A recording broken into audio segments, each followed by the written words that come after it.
We have talked about how booleans take on the value of either true or false, and so far we have been directly assigning the values. Like with the code, boolean fact equals to true and boolean is valid equals to false. But boolean values can also be calculated by doing test-like comparisons, and these comparisons are called Boolean expressions, and they look something like this. This expression, which checks if 214 is less than 345, is a Boolean expression which evaluates to true, and we can assign that value to a Boolean variable as well.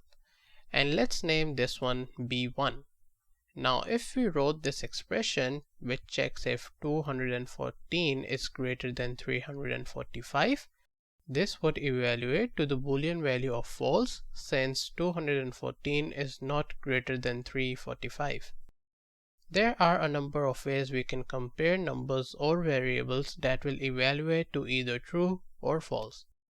In addition to these less than and greater than expressions, we can also have less than or equal or greater than or equal to. And let's use these in examples too. We could compare two numbers again, like to test if 7 is less than or equal to 6. And since 7 is greater than 6, this expression is not true and evaluates to false. And instead of using numbers directly, we can also use variables in comparisons too.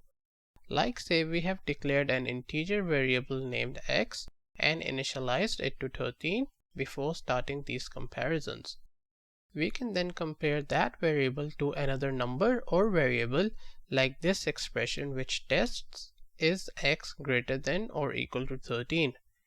Java will see this and say x is 13, so yes, it's equal to 13 and the expression is true.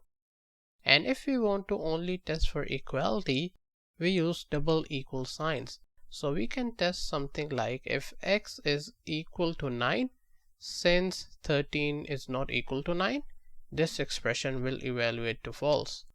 And let's look at this equality check in detail.